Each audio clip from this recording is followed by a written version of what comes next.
नमस्कार दोस्तों, ये है गिरिराज पत्रिका का 3 जनवरी का एडिशन।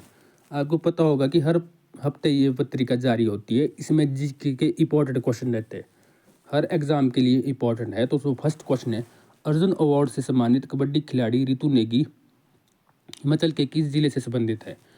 तो जो रितु नेगी है ये सिरमौर जिले से संबंधित है। तो ये हिमाचल की इंडिया की जो महिला टीम कबड्डी टीम है उसकी ये कप्तान है। ठीक है, तो इनको अर्जुन अवार्ड मिला था पिछले साल ही, कुछ टाइम पहले ही मिला था। नेक्स्ट क्वेश्चन है, हिमाचल प्रदेश सरकार द्वारा प्रदेश में एकीकृत एवं समग्र कृषि गतिविधियों को बढ़ावा देने के लिए कौन सी योजना आरंभ की गई है?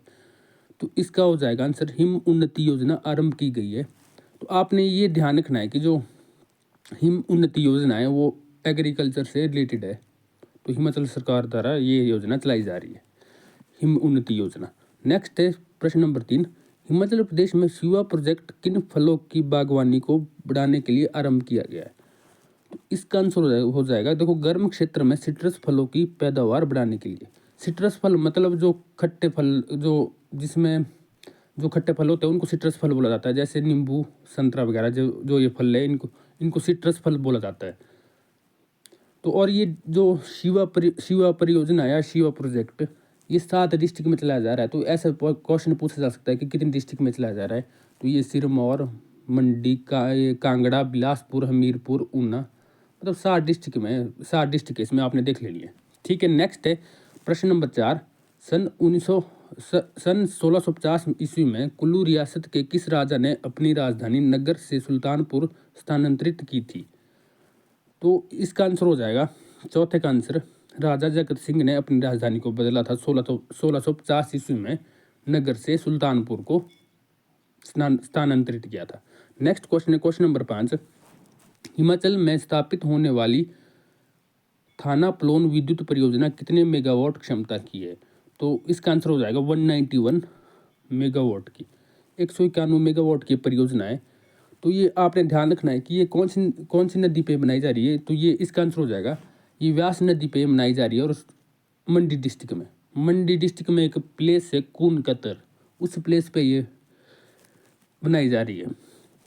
तो मंडी डिस्ट्रिक्ट हो जाएगा और व्यास नदी, और 191 मेगावाट की है परियोजना। तो इसमें 3 ही क्वेश्चन बन सकते हैं।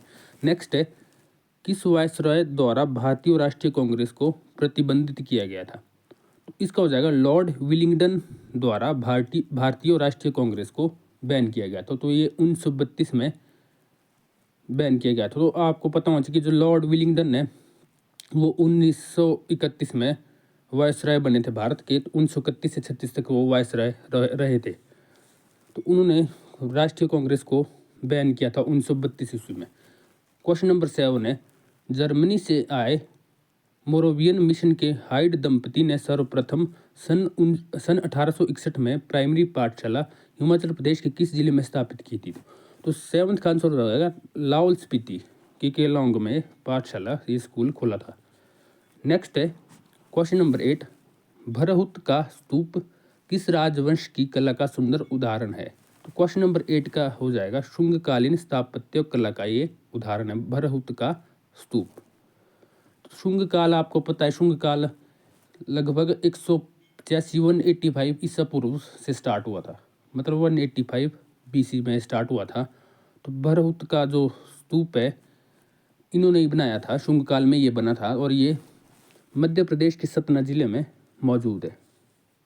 ठीक है, तो क्वेश्चन नंबर 9 हो जाएगा, एल्ब और राइन नदी का जल किस सागर में गिरता है? एल्ब और राइन नदी ये उत्तरी सागर में, इसका मतलब उत्तरी सागर में गिरती है।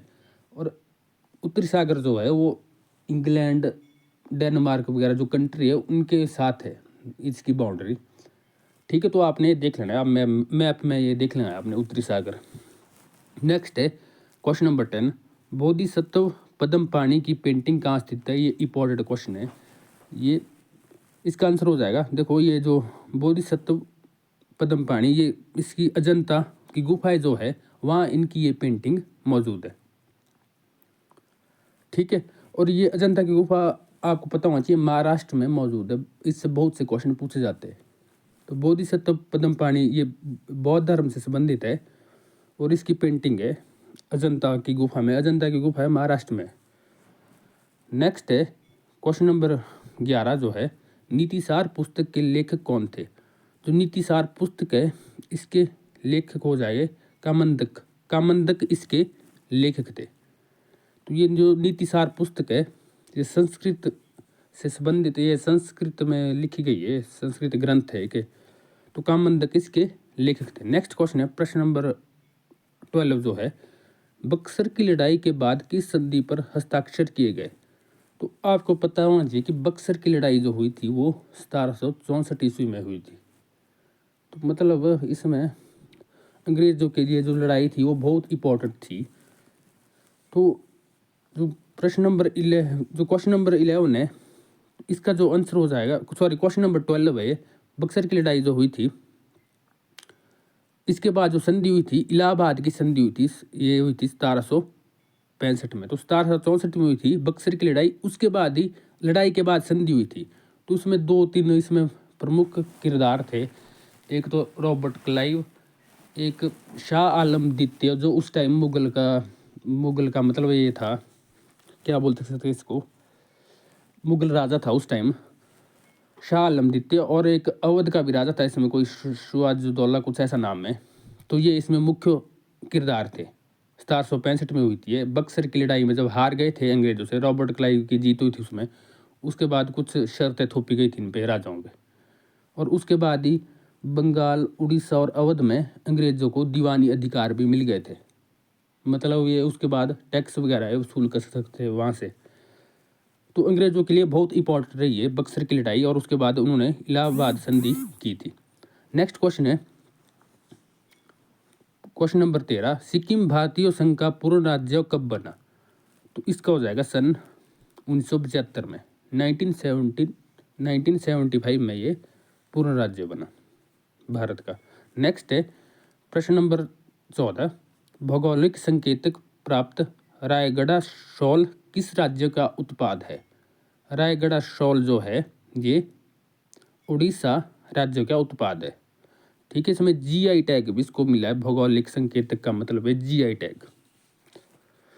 ठीक है, नेक्स्ट है क्वेश्चन नंबर जो 15 है, इसमें 20वें एशियाई खेल कहाँ आयोजित होंगे? तो इसका आंसर हो जाएगा ये जापान में आयोजित होंगे। उस प्लेस का नेम है जापान में आइची नागोया। मतलब ये जापान में होंगे 20वें एशियाई खेल, और कब होंगे? 2026 में होंगे एशियाई खेल। नेक्स्ट है क्वेश्चन नंबर 16 जो लास्ट क्वेश्चन है, राजस्थान में किस संप्रदाय के पुरुषों द्वारा अग्नि नृत्य किया जाता है?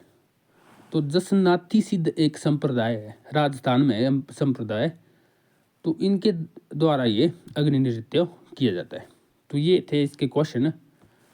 तो आपको बाकी क्वेश्चन भी मिलते रहेंगे। ठीक है, कोई डाउट हो तो आप क्वेश्चन पूछ सकते हो। Thank you.